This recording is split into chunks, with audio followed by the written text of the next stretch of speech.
Welcome to Going Beyond, and thank you so much for joining us here today. Haresh Chugani is here in the studio with me.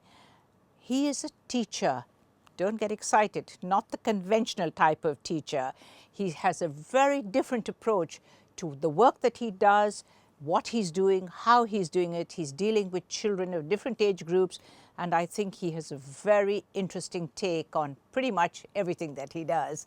Haresh, thank you for joining me. So now, teacher, let's clarify exactly what you mean by that. Well, first of all, thank you my for pleasure. Inviting me here. It's my pleasure. And I think this is a time to tell you that most of your shows that I hear and I see are brilliant because you keep it so free-flowing with questions. Nothing is scheduled, so it's lovely to actually be open and be at the moment. Yeah, I think that is the way it should be on television. I agree. Yes. So I don't even call myself a teacher. Why? I just go there to my children or students or whoever they are, and I give them what I have. So I see everybody is entitled to something in their life. Yeah, when I got some things with me, and I make sure that I pass it to the next generation, and that's the age of I teach basically from the youngest possible to say up to their high school, and I enjoy thoroughly all of it, and I just give back what I know, and that's how I do. Right. So where do you do this teaching? Is it in schools? Is it in homes? Is it in your space? Where? No, mostly it is in schools. So what we do is we set up a space and we create an area where it is dedicated for people to come out of their usual routine. Whatever they learn in school, they come out of that space and come to a separate space. That's the basic idea of that space. Once you're in that space, you actually forget about your books, you forget about everything, you start doing instead of just thinking.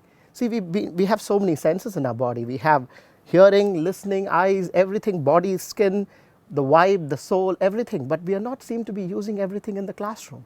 So when you come out and over here, keep your books away, come and start doing something. Right. Don't start listening to me. So what you want, we ask them. And once children know what they want, even if they don't know, I suggest some things. And if they are okay with that, we start building right away. So what is that something that you are imparting to the students? What is it exactly? Exactly. So see, let me tell you how I grew up in a place where we had a single bedroom, okay, and 3 of the children with like huge set of books in olden days, and we had no space in the room. So we started looking at space from my head to my ceiling, which is totally underutilized. So we start seeing things like that. And I want these next generation children to start observing many things which are around them, which they are underutilized absolutely. See, in the studio as well, we are occupying this space. What about this space? How about seeing everything and getting excited about those things, and how about building those things to see what is inside them? So have you used a pulley? Do you know what is a pulley? Do you know how that works? So basically get them excited. Have you used a slide? Why does it bring you down? And then we actually build the slide to see why does it bring it down. And then if you want to transfer goods from one place to another place, and if it's a heavy barrel, you can just roll it using the slide other side. But you know what has happened? The children have been told not to play even in their playtime. Sliding down only, no going up. And that's so sad. And that's so sad. So how are they going to learn how to move things upwards when it's heavy? So I teach them all that. So basic logic and understanding of things and how to build things. So the way it will happen is not just by using the product, but by building the product. So what do you actually teach them to build? I've seen some of the pictures. Yes. So we start with telling them how to make use of the tools. See, we have so many tools around us, okay? People are mostly stuck with YouTube as their biggest tool, which is only visual. And yeah. So, but physically they are not doing anything. So I expose them to all the physical tools that are possible. It will be surprising to hear that some of the kids didn't even know how to use scissors. It's so sad. So at that plight, I'm very sad to see that, and I really want to give back. So we use literally every tool. They start with learning basics of every tool, and once they know what tool to use, we keep the code totally open and ask them, what would you like to build? So what do they come up with, Haresh? Oh, weird things. Weird really? things. Tell me. and all of the weird things, it's so that we do not allow them to demotivate their thought. So even if he says, recently a girl came and told me she wants to build a sea. I said, why not? Yes. Everything is yes. So everything is a yes, and we build it. How do we build it? It's very simple. Just one piece of log, cut a wave surface, turn the wave surface, put it in a flat board, you have waves on both sides, and we built a tree along with it. So when you think suddenly, see, how can you build one? No, you can build everything. It's just how you think of it. So you are basically answering a child's simplest questions. Am I getting it 100% right? answering and making them build it, because I want them to feel. See, I worked for many places, okay. One of my ex-boss told me, the God is in details, okay. And when you learn the details is only when you do it. People can explain to you, teachers can explain to you how to do the things, but that's not enough. Unless you do it yourself, you will get into the details of it, and you really know what it takes to build that and why it is so, by the way it is so. Right. So when you have your students, do you actually have the same kids from class to class, from year to year, getting better and better and getting more inquisitive with their questions, etc.? How does it work? Let me tell you, okay, when we started, initially people were skeptical, what's going to happen, how it is going to happen. Who's this weirdo? Who's this chap? What's he doing? Trust me, every parent is skeptical initially. They are scared of their children using tools. I'm shocked, okay. And then when they start doing it and the child says, I cannot miss this, and I've heard children telling me we should have this every day of the week, the whole year, and unfortunately there are very limited people who do this, okay. So what the schools do is they push the batch to the next batch, they shuttle between one set of children to next set of children, while the previous set of children, I have to answer 1,000 questions, a million questions. Why are you not taking the class for us? It's so hard for me to answer, but my resource is shared right now, and I wish all these children grow up and share back the knowledge, which is nobody's doing right now. Right. So how many kids would you have per session, as it? Say about 10 to 12 max. I cannot all. handle more than 12 at a time, because they're all tools, and I've become so sensitive that when I'm teaching one person, my eyes, ears are all open absolutely.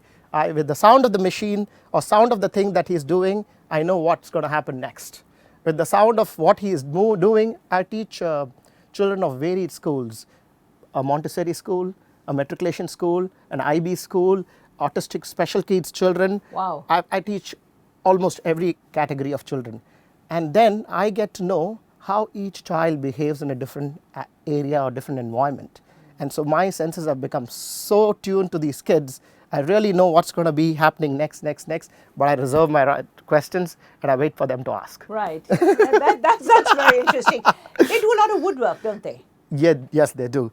They do, just not wood. We also move into, beyond wood, we go into metals. Beyond metals, we go into sustainable things to be built. We built flowers yesterday from plastic covers. We folded bottles to make them something special. We do everything. What is the most popular thing that you teach? Wood is usually the most popular thing, and there is no, we just build what they want to build. So there is no such thing as popular. Suddenly one day you will see people building catapults and products flying all over everywhere. Yeah, and the catapults, we don't even tell them what design. So they think of the design. So all I tell them is, how does it have to go up and down? When they think and then they are stuck, I just tell them seesaw goes up and down. So what you do with the seesaw? Just press one side down, the other side goes up. Press it harder, it will fly. And then we start building it. We start understanding the center of it. We understand everything of it. Harish, do the kids actually get to take home what you're teaching them? Most of it, yes. And I suggest them to take home everything that they build. Because, see, it's very important to own something. Yes. I start with them telling them, what would you like to build? So already the ownership comes into them. Okay, and this is my product. This is what I want to build. And when they get so attached to that, when they build it, and they start loving what they've done, because it's very, very gratifying to create something. It's only God who creates. And if you get a little bit of a power of that to actually create something, it's extremely gratifying. And whether I tell them or not, they want to take it home. And the best part is, when they take it home, they play with it. Even better, when they play with it, they break it. And they break it, they again refix it. So that is where the learning actually comes from. It's not just the building part of it, not just listening how to build. You build, you break, you play with it, you work on it. Even if you want to paint it, because you're going to get into the details of how I build this. It's like a revision. That's all they're doing. Right. You said special needs, children with special needs. Yes. That must be very effective and cathartic for those children. Have you found good results in that? Absolutely. In fact, every one of us is special in our own kinds, okay? These kids, some of them are extraordinary actually. They are. They're very talented. Yeah, and then I can tell you that some kids, we started with basically, let's say I asked him, what do you want to build? He said, very simple photo frame. Okay. I said, okay, whatever you want to, let's start, because he saw something there and he said, I'll do that. I said, okay. And then when we cut the frame, the 45 meter angles, and then I told him assemble it, and he started assembling, and his was the most, I would say, the beautiful way of assembling. He just inverted all the sides instead of joining them together, inverted them all, and the leftover pieces he kept on the corners on the other ends, and he actually built an octagon instead of just a square. So that beauty doesn't come out from anywhere else, and comes only from them. They are very special the way they see things. Right. What about other arty stuff? Do you teach them that as well, or is it just this very hardcore, you know? No, we see. Practical stuff. I don't differentiate between arty, non-arty, any of these. Idea is to do action. Okay, you've heard enough. You have enough tools of listening. Do your action. You want to build an arty stuff? No problem. Do it. But you have to do something with it. Don't just say, I will sit here and do the same painting that you've been doing all your life. Want to paint? No problem. Build a frame of the paint in a way that the frame is cracked and the guy is punching and the frame is cracked. Why do you just want to draw a cartoon which is punching? Go beyond it.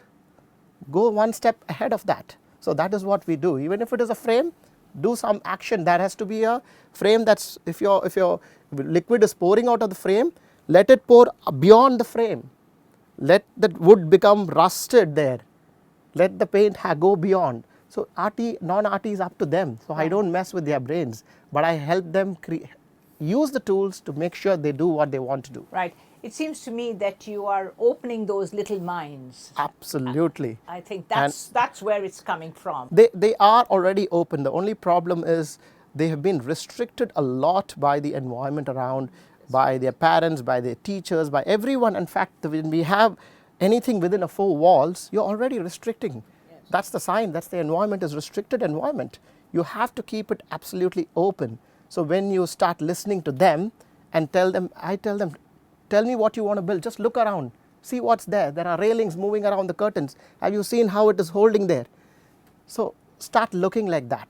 And then slowly they start opening up, and that's beautiful when they really start opening up. Right. How do the schools actually accept somebody with this different way of thinking like you? Is it a problem for you to get in there to start these kind of classes? So initially, it was a good story. Okay, I wanted to do this out of. I actually did everything that I want to do in my life so far, and even this, I said, let me just do it for children who probably needed the most. I thought the poorest people would make use of these resources of woodworking and make something and make a living. I taught them for free initially. And then one school just called me for a workshop. I said, let me just do a workshop, let me teach.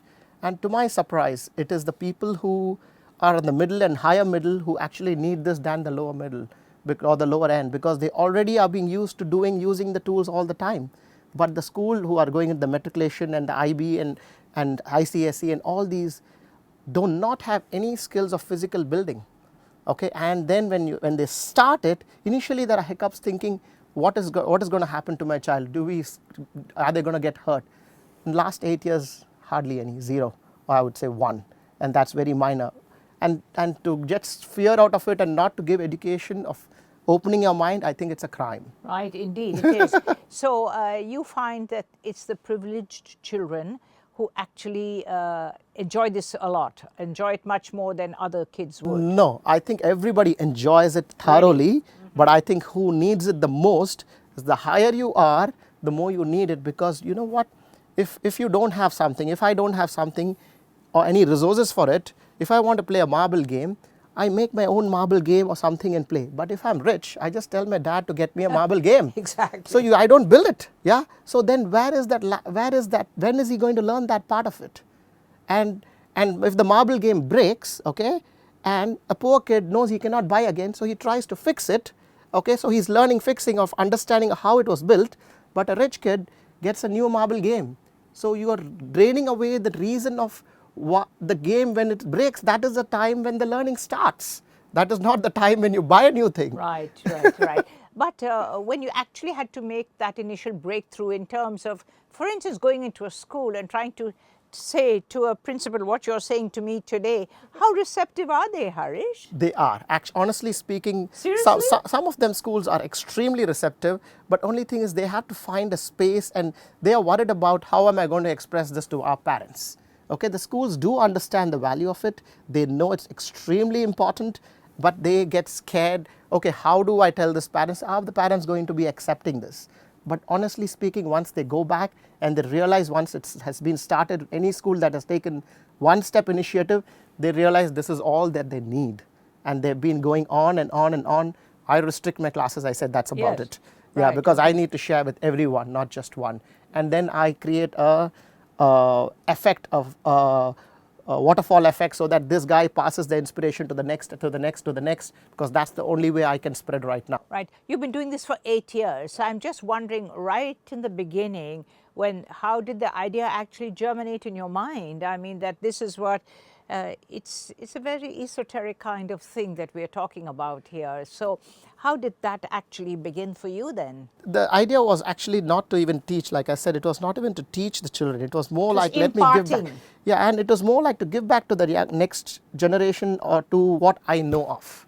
Okay, so I had no expectations or monetary expectations. So I said, I will just give it. So whoever wants to take it, take it. And it happened so that slowly the uptake happened big time. Okay, now there is need everywhere. And I wish people step up and go with this. Have you found that there's been a cascading effect in what you're doing? Absolutely. In fact, the schools are now bringing in different type of design ideas. They are trying to see how to execute these design ideas. There are people who are coming up with sustainable ideas, and they're saying this is the platform to actually reach to sustainability. Because you can talk as much, unless you don't do it, that's right, you're not going to get anything anywhere. We can keep talking, but nothing is going to happen unless you do it. And we do a lot of talking in our country, unfortunately. Correct. Correct. What about the conventional schools, Harish? I'm concerned about those because they are so sort of staid and standardized and, you know, rigid in that respect. There's no freedom for a child's mind to grow. Yeah. What about that? Doesn't that bother you? It bothers me a lot. Okay, so when a conventional school doesn't give that, so see what we have done is we've chalked the whole timetable tight. Okay, the whole conventional school has a fixed 8-period timetable, tuck, lunch is also timed, everything is time. And then there is no space in between for them even to add. Even if they think that's important, where are they going to add? And if they remove a subject, the guy has to write the exam end of the year for that subject. How is he going to do for that? So people have now slowly realized, even conventional schools are having this. So starting with after school activities, they are starting at the end of the session, or they're starting at before the session, before the school starts. They are shortening a little bit of some periods to get a space on this.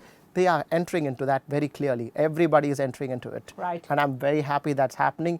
Of course, not at the speed it's supposed to be, but I think the cascading effect is huge right now. Right. So are you teaching other adults yourself to actually carry on with the work that you are doing and are obviously very successful at? Are you trying to do that? I taught a couple of adults. Okay, I taught 1 or 2 teachers as well. But you know, this part of how it's been delivered, it's not straight up teaching. Okay, they get scared when somebody tells them to build a C. They get scared. Okay, so I've taught many of them.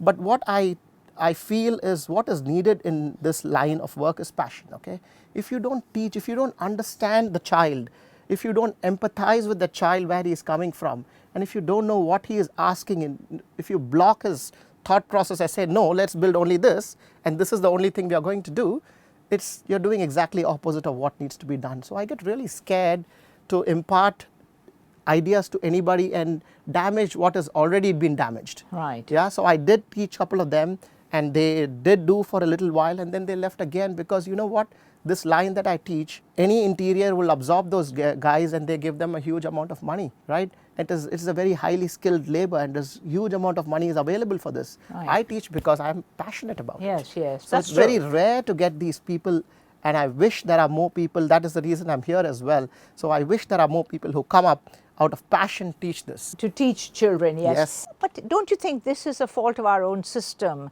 Our whole system of education is like this, where our children are not taught, are not encouraged to think for themselves. Yes, that's the idea of starting. So you should allow the children to think. There is no way you can block their child. The first thing to do is give them time, okay? Don't plan their whole schedule. Their school is already planning their whole schedule to 8 hours. Every second of and the then day. when you come back home, again you're blocking the schedule. Homework, give them homework, do this, Come that. on, so now where is the space and time for the child to learn? And learning, let me tell you, okay, learning is only by doing. Learning never happens only by listening and seeing. There are other senses in the body that need to be trained for the message to go to your subconscious mind as a learning. It doesn't happen just by listening to the teacher. Unless you don't do it, you're not going to learn. Right. That's What very about clear. the parents, Harish? Let me know, what kind of interaction do you have with the parents? The parents do want to do the same thing. They're all interested, they all love it, and I've got innumerable number of requests about parents wanting to do it. Wanting to do the class. Yes, wanting to do the class. Interesting. You will have no idea how many are Really? interested in it. Oh, wonderful. But here is the reality, okay? They want to come, but they don't have time to come. They want to do all this. I want to do only a crash course of this. They don't see, and they are coming with extremely rigid mindset. I want to build only this, okay? So that's not the way I teach, okay? I want them to come with freeness. With open minds. Absolutely. If you come with open mind, you don't restrict yourself that I want to build only a bench. Start thinking, why should the bench be like the way it is? Why does it need 4 legs? What is the idea of having 4 legs? Why should it be at this height? Why can't it be a much lower level? Why can't it be at a much higher level? What is the problem? If it is lower level, it will actually build your core. If it is higher level, it is also good for you. So why are we restricting? Why are we just, and then they come with the same mindset.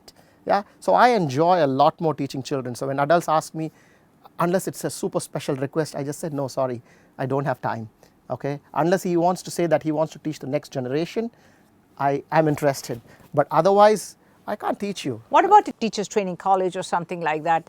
Have they ever approached you? Because don't you think that that's the time when teachers are being trained and they are the ones who need to understand this whole system? They need to understand, but honestly, teachers are still, the schools who are training the teachers, they still want to make money out of it. So they train them only for the basic course. Academics. Academic education. There is no course which tells teachers to go and train yourself into this. There is no such thing. Right now there's nothing. So it is only out of interest people come, and if he's interested, I just explain to what it is to my extent. But my interest and my heart and my soul lies in giving to the next generation, because I feel the waterfall effect happens from there. It doesn't happen at the adult level. Right. How old is the littlest student that you have ever had? 5 years old. 5 years old, really? 5 years. As long as they're able to move their hands and legs, you should start them into everything. That's my feeling, okay? 5 is also late, but I think I don't want to go do potty training, so I keep it myself Oh, yeah, at that's 5. true. I think, stay away from that. So I start with them at 5, and it's so beautiful the way the ideas they come, the thought process that they have, how open they are. Really? And that's the time you need to channelize those and build them. They are all creative. They are all engineers. They all are creative. They have everything that you need at that age. And that's the time you allow them to proceed. That's the time the parents are ready to even allow them to play a little bit. It's more like a play.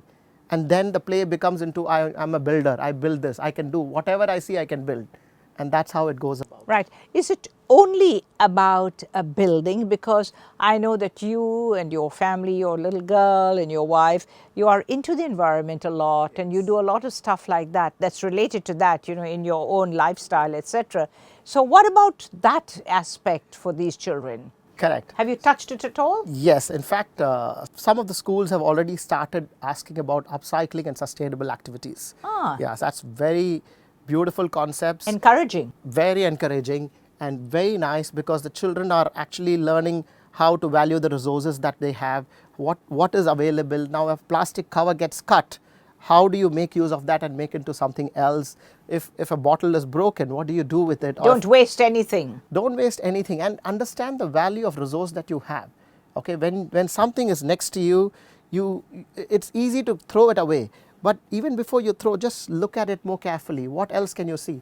Now a toilet paper, when you finish it, look at that roll. Yes, exactly. How does that look, that cardboard? Does it look like... Can I use it for something else? See yes, and something else. You have to start training your mind. What is something else constantly? For example, the toilet paper roll. Now how does it look like? To me it looks like a road roller's front wheel. Yeah? Indeed, yes, yes. So and even the color is brown and nice. So you build an axle to it, you put some wood pieces around it, build an axle to it, and it becomes a road roller and becomes a moving machine. Right. And then if you build a bigger action, you can become a chapati roller. Yes. So you start seeing things differently, and that will drag you into this. And once you're dragged in, you are set forever. Right. I've had it told to me about the Chinese people who wouldn't even waste a little inch of thread. And that's why they probably got to where they are, you know. So when you try to tell a child that don't waste this and don't waste that, does that spur them on? Does their curiosity really come up into the so front? the way it is said is very, very important. Okay. For example, if you're just having a piece of wood, okay. Now out of, let's say you got a 2 feet piece of wood. Now if you want to cut 5 inches, okay. Now what people do is they draw one line and draw one line 5 inches. Okay. Now you're wasting the other side, both the sides away. Yeah. So you can either tell them you're wasting both sides away. Start from that end. Yeah, you can start from that end. I don't tell them that. What I tell them is, you see, you're going to cut once and you're going to cut twice. You're going to do the effort twice. But if you start from here, you're cutting once. Yes. So it is, everybody wants their benefit. So you tell them that you're saving by just your own energies by cutting once. And you save how much of material as well. So that is secondary. That has always been secondary for us. The first objective is you build what you build, and the secondary objective is how you make use of the resource that's available. So when you're telling them you're going to cut twice, whereas you're going to cut once, and they straight away go cut once so they can proceed and reach their targets. Believe me, Haresh, it's totally fascinating for me to talk to you today because I've for long been wanting to have you on my program. Thank you well you. know that. You well know that. But it's been really great because I only hope and I wish to heavens that there could be more people like you, people who are encouraging children to have their little minds open, because I think that's what we lack, and I think there's a sore necessity for something like that. Haresh, I want to thank you. I want to thank you, for being here with me today, and I know you've come a long way to talk to me during this interview, but it's been just great. May your tribe increase. May there be many more people like the same. Thank you very much. Thank you very much. Thanks Well, it's been absolutely fascinating to talk to Haresh today. Somebody who has the privilege of opening children's minds has to be a really interesting person. And I hope that you have enjoyed listening to all that he's had to say to me today. So until the next time, you take care. Bye for now.